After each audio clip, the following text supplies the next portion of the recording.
ಗೀತಾ ಮಹಾತ್ಮೆ ಗೀತಾಶ್ರಯೇಹಂ ತಿಷ್ಠಾಮಿ ಗೀತಾ ಮೇ ಚೋತ್ತಮಂ ಗೃಹಂ ಗೀತಾ ಜ್ಞಾನಮುಪಾಶ್ರಿತ್ಯ ತ್ರೀಂ ಲೋಕಾನ್ ಪಾಲಯಾಮ್ಯಹಂ.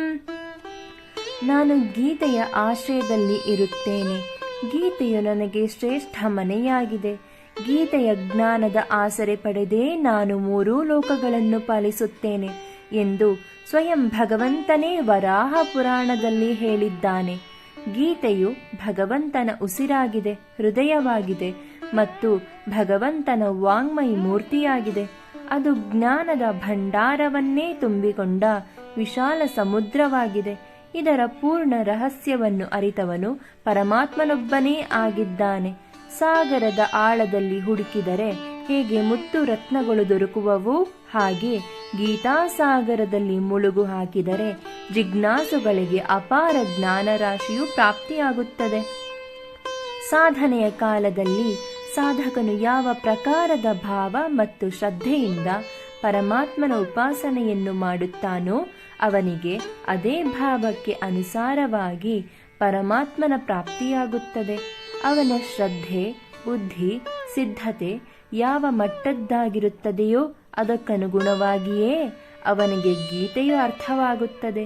ನಮ್ಮ ಓದು ಸಾರ್ಥಕವಾಗಬೇಕಾದರೆ ತಾಳ್ಮೆ, ನಂಬಿಕೆ, ಸಿದ್ಧತೆಗಳು ಅಗತ್ಯವಾಗಿ ಇರಬೇಕು. ಗೀತೆಯಲ್ಲಿರುವ ವಿಷಯ ಗಹನವಾದುದು, ಸೂಕ್ಷ್ಮವಾದುದು.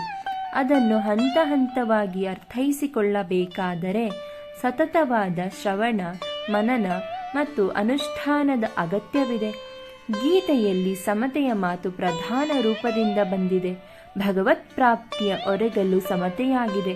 ಜ್ಞಾನ, ಕರ್ಮ ಮತ್ತು ಭಕ್ತಿ ಈ 3 ಮಾರ್ಗಗಳಲ್ಲಿ ಸಾಧನ ರೂಪದಲ್ಲಿಯೂ ಸಮತೆಯ ಅವಶ್ಯಕತೆ ಹೇಳಲಾಗಿದೆ. ಜೀವನ ತತ್ವವಾದ ಗೀತೆಯ ತತ್ವವು ಒಂದು ದೊಡ್ಡ ಬೆಟ್ಟದಂತೆ. ಬೆಟ್ಟ ಹತ್ತಲು ಹೊರಟವನು ಒಂದೊಂದೇ ಮೆಟ್ಟಿಲನ್ನು ಹತ್ತುತ್ತಾ ಮೇಲೆ ಏರಬೇಕು. ಆತುರ ಪಟ್ಟರೆ ಅಪಾಯವಾಗಬಹುದು. ಅಂತೆಯೇ ಗೀತಾಭ್ಯಾಸಿಗೆ ತಾಳ್ಮೆ ಮತ್ತು ಸಮಾಧಾನ 2 ಗುಣಗಳು ಅತ್ಯವಶ್ಯಕ. ಭಗವದ್ಗೀತೆಯು ಅರ್ಜುನ ಮತ್ತು ಶ್ರೀಕೃಷ್ಣನ ಮಧ್ಯೆ ನಡೆದ ಒಂದು ಸಂವಾದದ ಕಥೆ.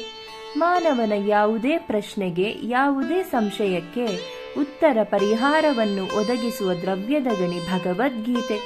ಭಗವದ್ಗೀತೆಯು ಸಾರ್ವಕಾಲಿಕವೂ ಸಾರ್ವದೇಶಿಕವೂ ಆದ ಜೀವನದ ಧರ್ಮಶಾಸ್ತ್ರ. ಒಬ್ಬ ತಾಯಿಯು ತನ್ನ ಮಗುವಿಗೆ ಪ್ರೀತಿಯಿಂದ ಹಾಲುಣಿಸಿ ಸನ್ಮಾರ್ಗದಲ್ಲಿ ನಡೆಯುವಂತೆ ತಿಳಿಸುತ್ತಾ ಹೇಗೆ ಪೋಷಿಸುತ್ತಾಳೆಯೋ ಹಾಗೆ ಜಗತ್ಪಿತನಾದ ಭಗವಂತನು ನಮ್ಮೆಲ್ಲರ ತಾಯಿ ತಂದೆಯಾಗಿ ಪ್ರೀತಿಯಿಂದ ಪೋಷಿಸಿ ಹೆಜ್ಜೆ ಹೆಜ್ಜೆಗೂ ನಮಗೆ ಸದ್ಗುಣಗಳನ್ನು ತಿಳಿಸುತ್ತಾ ಸನ್ಮಾರ್ಗದಲ್ಲಿ ನಡೆಯಲು ಮಾರ್ಗದರ್ಶಿಯಾದ ಭಗವದ್ಗೀತೆಯನ್ನು ಈ ಜಗತ್ತಿಗೆ ಕರುಣಿಸಿದ್ದಾನೆ. 700 ಶ್ಲೋಕಗಳಿಂದ ಕೂಡಿದ ಗೀತೆಯಲ್ಲಿ ಅರ್ಜುನನ ವಿಷಾದ ಯೋಗ, ಸಾಂಖ್ಯಯೋಗ, ಕರ್ಮಯೋಗ, ಧ್ಯಾನಯೋಗ, ಭಕ್ತಿಯೋಗ, ವಿಶ್ವರೂಪ ದರ್ಶನ ಆದಿಯಾಗಿ 18 ಅಧ್ಯಾಯಗಳಿವೆ. ತಲ್ಲಣಗೊಂಡ ಮನಸ್ಸಿಗೆ ಧೈರ್ಯ ತುಂಬುವುದು ಭಗವದ್ಗೀತೆ. ನಮ್ಮ ನಂಬಿಕೆಗಳು ಚದುರಿ ಅಲುಗಾಡುತ್ತಿದ್ದರೆ ಅದಕ್ಕೆ ವಿಶ್ವಾಸ ತುಂಬುತ್ತಾ ಭರವಸೆಯನ್ನು ನೀಡುವುದು ಭಗವದ್ಗೀತೆ.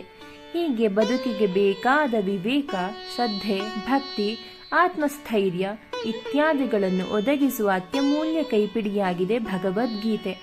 ಗೀತೆಯಲ್ಲಿ ಅರ್ಜುನನನ್ನು ಮಾಧ್ಯಮವನ್ನಾಗಿ ಮಾಡಿ ಪ್ರಪಂಚಕ್ಕೆ ನೀತಿ ಬೋಧನೆ ಮಾಡಿದ್ದಾನೆ ಶ್ರೀಕೃಷ್ಣ ಪರಮಾತ್ಮ. ಇದು ನಿಮ್ಮೆಲ್ಲರ ಬದುಕಿಗೂ ದಾರಿದೀಪವಾಗಿದೆ. ಹರಿ ಓಂ.